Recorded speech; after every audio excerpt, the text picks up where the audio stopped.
नारद जी कहते हैं कि इस तरह मैं पृथ्वी पर विचरता हुआ और कलयुग के दोष देखता हुआ घूमता घूमता वृंदावन आ पहुंचा। यमुना जी के तट पर मैंने देखा कि एक स्त्री जो कि युवती है, युवती स्त्री खिन्न मन से बैठी हुई थी और दो उसके पास वृद्ध अचेत अवस्था में बेहोश पड़े थे और बहुत सी स्त्रियां उसे पंखा झल रही थी, उसे समझाने का प्रयास कर रही थी और वो जो वृद्ध अचेत पड़े थे, बेहोश पड़े थे, उनको वह बार बार होश में लाने की कोशिश कर रही थी, लेकिन वे होश में आते और फिर बेहोश हो जाते। वह स्त्री घबराई हुई अपने चारों ओर देख रही थी, अपने रक्षक परमात्मा को ढूंढ रही थी। तो नारद जी कहते हैं कि मैं जिज्ञासावश, कौतूहलवश देखने के लिए उनके पास चला गया तो वह स्त्री मुझे संबोधन करते हुए बोली। वह बड़ी ही व्याकुल थी और अत्यंत व्याकुलता से बोली कि अजी महात्मा जी, जरा आप ठहर जाइए, जरा मेरी चिंता सुन लीजिए, क्योंकि आपको देखकर कुछ शांति सी प्रतीत हो रही है और मुझे ऐसा लग रहा है कि आप कुछ कह देंगे, कुछ वचन कह देंगे, कुछ शब्द अपने मुख से मेरी सांत्वना के लिए निकाल देंगे तो मुझे शांति हो जाएगी, मेरे हृदय को शीतलता प्रदान होगी। मैं बड़ी दुखी हूँ, मैं बड़ी व्याकुल हूँ। ऐसा वह स्त्री कहने लगी और कहने लगी कि संतों का दर्शन तो बड़े पुण्य से प्राप्त होता है। आप जैसे संत के दर्शन करके मैं अपने आप को सौभाग्यशाली मान रही हूँ और आपके वचनों से शायद कुछ शांति मुझे मिल जाए, इसलिए आप कृपा करके मेरे लिए कुछ शब्द कहें। भाग्य कब उदय होता है, पहले भी यह चर्चा हो चुकी है। आपके पास धन हो जाए, आपके पास बड़ा मकान हो जाए, आपके पास सारी सुविधाएं हो जाए, गाड़ी हो, बंगला हो, पुत्र हो, सुंदर स्त्री हो, आज्ञाकारिणी स्त्री हो, बेटे आज्ञाकारी हो, बड़ी पोस्ट पर, बड़े ऊंचे ओहदे पर आप विराजमान हो, बड़ा धन हो आपके पास, क्या यह भाग्य उदय होता है? क्या इसे भाग्य कहेंगे? नहीं, शास्त्र इसे भाग्य नहीं कह रहे हैं। शास्त्र किसे भाग्य कह रहे हैं? यहाँ लिखा है कि जब भाग्य उदय होता है तो किसी सच्चे संत के दर्शन होते हैं। और वह सच्चा संत क्या करता है? धन दे देता है क्या? नहीं, धन नहीं देता है। वह सच्चा संत परमात्मा से मिलाने की युक्ति बता देता है और उस युक्ति से क्या होता है? हृदय की जलन मिट जाती है और किसी भी संसार की वस्तु से हृदय की जलन मिटती नहीं है। एक संत, मात्र संतों के दर्शन से ऐसा होता है कि ताप त्रय विनाशाय। अभी भगवान श्री कृष्ण जी के बारे में हमने सुना कि तीनों तापों को नाश करने वाले हैं। वो ताप जो है, वो जलन जो है, वो संत के माध्यम से दूर होती है। तो बड़ा भाग्य तब माने जब आपके जीवन में किसी संत का प्रादुर्भाव हो जाए। यदा भाग्यम भवेत भूरि भवतो दर्शनम तदा।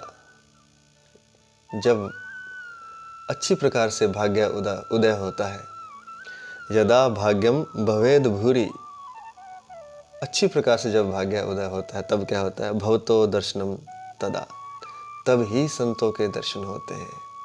कितनी अच्छी बात लिखी है, कितनी प्यारी बात लिखी है।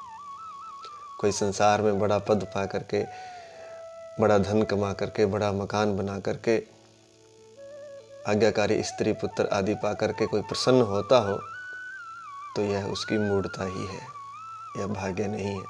कहीं वह अपने आप को समझता हो कि मैं बड़ा भाग्यशाली हूँ तो वह उसका भ्रम है। क्यों भ्रम है? क्योंकि यह तो 4 दिन की चांदनी फिर अंधेरी रात। कितना का जीवन है, छोटा सा। कलयुगी जीवन तो है ही बहुत छोटा। पहले 100 साल का हुआ करता था, घटते घटते 90, 80, 70 अब तो कई कई बार 50 साल का ही जीवन होता है। बस 50 साल बाद कुछ हुआ, हार्ट अटैक हुआ, कुछ हुआ, और राम नाम सत। इतना अल्प जीवन है, इसमें क्या भाग्य और क्या दुर्भाग्य है। इसमें तो भाग्य एक ही है, वह है राम नाम मिल जाना, किसी सच्चे संत का मिल जाना, राम नाम की विधि मिल जाना, राम नाम का हृदय में स्थापित हो जाना, यह है भाग्य। इसलिए लिखा है यदा भाग्यम भवेत भूरि, जब भूरि अर्थात पूरी तरह से भाग्य उदय होता है तब संतों के दर्शन होते हैं, तब ऐसे सदग्रंथों का पठन श्रवण होता है। तब मैंने उस देवी से पूछा कि हे देवी, तुम कौन हो, और ये जो बूढ़े पुरुष बेहोश पड़े हैं यह तुम्हारे क्या होते हैं, और यह जो चारों तरफ तुम्हें कमल नयनी स्त्रियां पंखा झल रही हैं ये कौन है। तब उस युवती ने कहा कि मेरा नाम भक्ति है, मैं भक्ति हूँ, और यह जो दो पुरुष हैं बूढ़े अचेत अवस्था में, यह मेरे दो पुत्र हैं ज्ञान और वैराग्य, और यह जो देवियां मुझे पंखा झल रही हैं यह गंगा यमुना आदि नदियां हैं जो मेरी सेवा के लिए ही हुई हैं। और गंगा यमुना जैसी देवियों के सेवित होने के बाद भी मुझे सुख शांति नहीं है। हे तपोधन, आप मेरा वृत्तांत सुनिए। वैसे तो मेरा वृत्तांत प्रसिद्ध है, लेकिन आप सुन लेंगे तो आपके सुनने से मेरे मन को बड़ा भरोसा होगा, बड़ी तसल्ली होगी। अब भक्ति और उसके पुत्र ज्ञान और वैराग्य, कहने का तात्पर्य यह है कि ज्ञान और वैराग्य कलयुग में बेहोश पड़े हैं, और उनकी माता भक्ति भी दुखी है, क्योंकि भक्ति कहीं किसी के हृदय में बच नहीं पाई है, भक्ति समाप्त हो गई है, तो भक्ति दुखी है। गंगा यमुना आदि नदियां भक्ति को सुदृढ़ करने के लिए हैं, पुष्ट करने के लिए हैं, क्योंकि इन नदियों के तीर्थों पर भक्ति प्रवाहित होती है। गंगा है, यमुना है, नर्मदा है, जितनी भी नदियां हैं, गोदावरी है, सब तीर्थ नदियों के किनारे बने हुए हैं। तो नदियां भक्ति को पुष्ट करने के लिए है। तो भक्ति कह रही है कि इन देवियों के होते हुए भी, गंगा यमुना नर्मदा आदि देवियों के होते हुए भी भक्ति शांत नहीं है। अर्थात भक्ति कह रही है कि मैं शांत नहीं हूँ, मैं दुखी हूँ, मेरा चित्त उद्विग्न है। भक्ति कह रही है कि मेरा जन्म द्रविड़ देश में हुआ, कर्नाटक में मैं पली बड़ी, महाराष्ट्र में मुझे सम्मानित किया गया, लेकिन गुजरात में मुझे बुढ़ापे ने आ घेरा, और वहाँ पखंडियों ने मुझे छिन्न भिन्न कर दिया, तो मैं दुर्बल और निस्तेज हो गई अपने पुत्रों के साथ। कहाँ पर? गुजरात में। यहाँ पर संकेतात्मक रूप से सब कुछ बताया जा रहा है। भक्ति का स्वरूप मानवाकार बताया गया है। सनातन धर्म में एक विशेषता है, पहले उसे समझ लेते हैं। जैसे नदियां हैं, मान लीजिए गंगा है, तो गंगा को माँ कहा जाता है, गंगा माँ। नर्मदा माँ, नर्मदा मैया, यमुना मैया। जो नदियों के आसपास रहते हैं उनका बड़ा भाव है इन नदियों के प्रति, और वे इनको माँ की तरह ही पूजा करते हैं, बल्कि माँ से भी बढ़कर पूजा करते हैं। वहाँ उत्सव होते हैं, वहाँ कोई दिन त्योहार होते हैं, जब भी कुछ होता तब नदियों की पूजा की जाती है, फल फूल धूप दीप आदि से।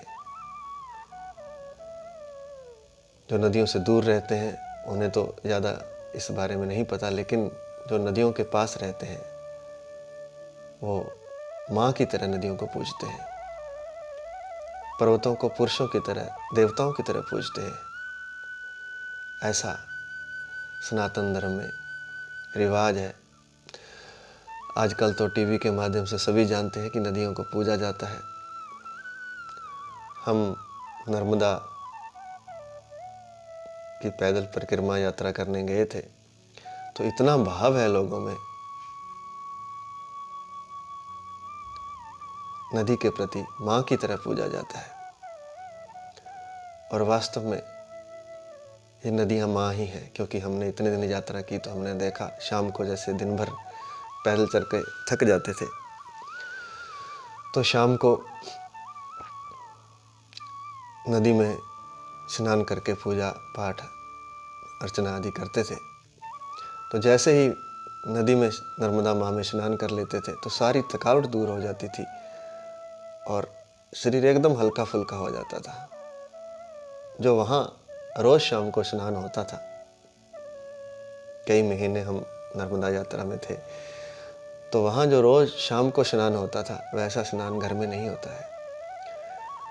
आपने बाथरूम में एक अच्छा टब लगा लिया, अच्छा शावर लगा लिया और आप सोचते हैं कि आपको बड़ा आनंद आएगा।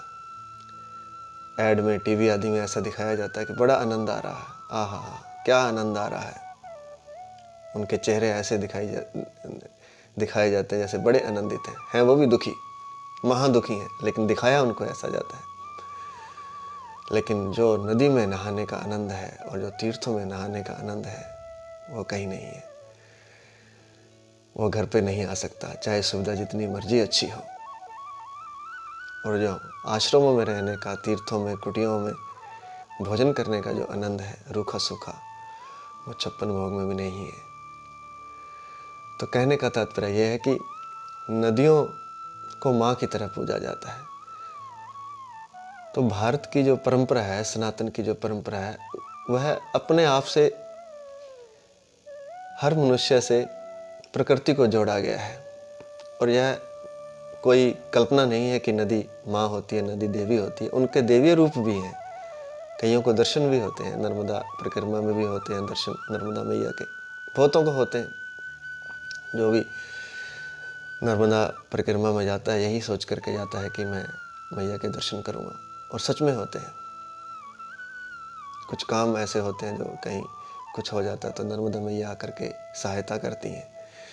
तो कहने का तात्पर्य यह है कि हमें सिर्फ जो हमें दिखाई देता आंखों से, हम सिर्फ उसको मानते हैं, उतना ही नहीं है।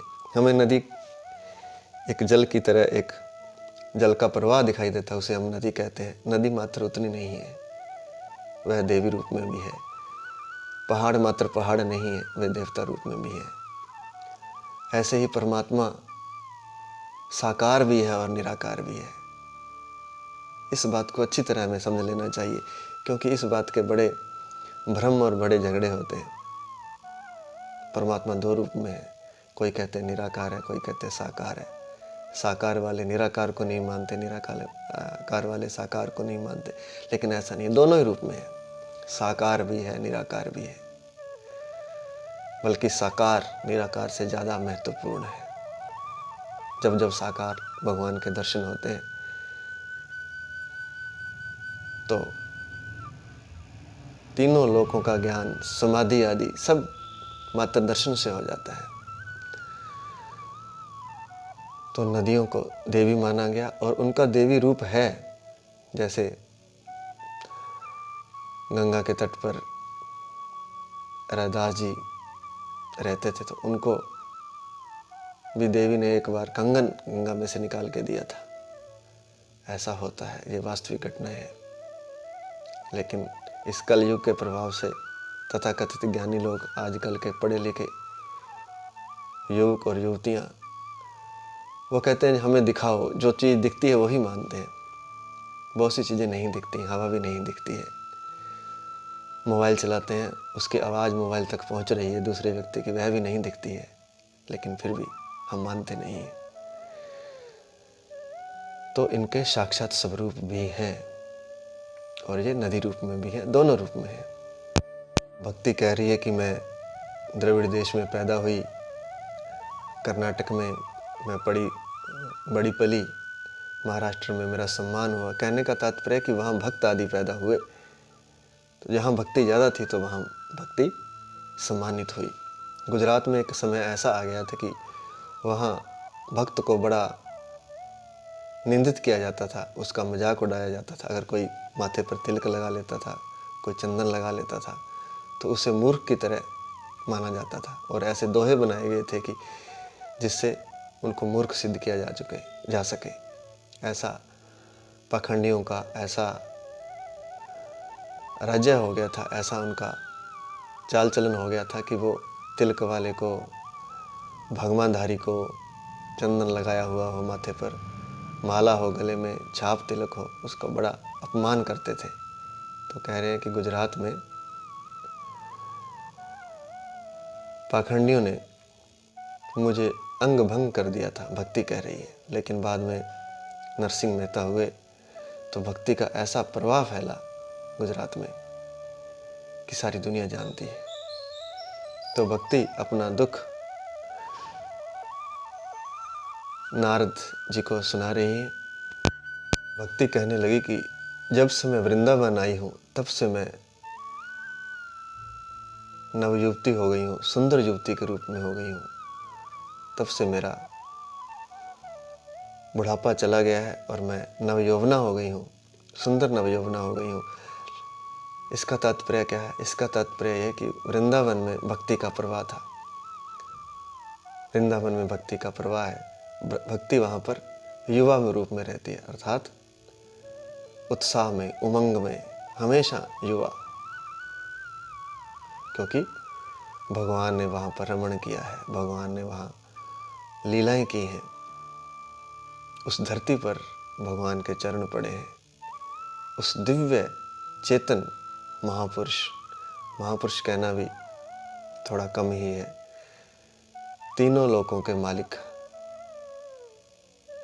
अखिलेश ब्रह्मांड के नायक, जो बैकुंठ धाम से कभी नीचे नहीं आते, वह इस धरती पर आए, वृंदावन की धरती पर। किस लिए? लीला करने के लिए। और लीलाएं किस लिए की? ताकि भक्ति का प्रवाह हो। तो भक्ति कहने लगी कि जब से वृंदावन आई हूँ तब से मैं तो नवयौवना हो गई हूँ, सुंदर नवयौवना हो गई हूँ। लेकिन मेरे जो पुत्र हैं यह बूढ़े हो गए हैं और यह निस्तेज से हो रहे हैं, बार बार बेहोश हो जाते हैं। तो मेरा प्रश्न यह है कि मैं तो नवयौवना और मेरे पुत्र बूढ़े क्यों हैं? वह तो मुझसे भी जवान होने चाहिए। मैं युवा और मेरे पुत्र बूढ़े, यह अन्याय क्यों हो रहा है? कभी ऐसा होता है कि माता युवा हो और बच्चे बूढ़े हो जाएं? होता तो ऐसा है कि माता बूढ़ी होती है, बच्चे जवान होते हैं। तो यह विपरीतता क्यों है? हे महामुनि, मैं आपसे पूछती हूँ, आप मेरा यह दुख दूर कीजिए। भक्ति कहती है कि हम तीनों तो साथ साथ ही रहने वाले हैं, फिर यह विपरीतता क्यों है? मेरे बच्चे बूढ़े क्यों हो गए हैं, या निस्तेज क्यों हो गए हैं, या बेहोश से क्यों हो जाते हैं, ये होश में क्यों नहीं आते हैं? कहने का तात्पर्य यह है कि भक्ति तो है आज के युग में, लेकिन ज्ञान और वैराग्य बेहोश हो चुके हैं, एक तरह से मरने के कगार पर है। अर्थात ज्ञान और वैराग्य लोगों में नहीं बचा, ना तो ज्ञान बचा है, ना वैराग्य बचा है। भक्ति थोड़ी बची है। ज्ञान से तात्पर्य शास्त्रों का ज्ञान नहीं है, हमने कुछ रट लिया, कुछ पढ़ लिया, कुछ सुन लिया, यह ज्ञान नहीं होता है। ज्ञान होता है अपने चिदानंद स्वरूप, सच्चिदानंद स्वरूप को पा लेना, फिर उसे किसी ज्ञान की, किसी शास्त्र की आवश्यकता नहीं पड़ती। वह स्वयं ज्ञानवान, स्वयं प्रकाशवान हो जाता है। जय श्री कृष्ण।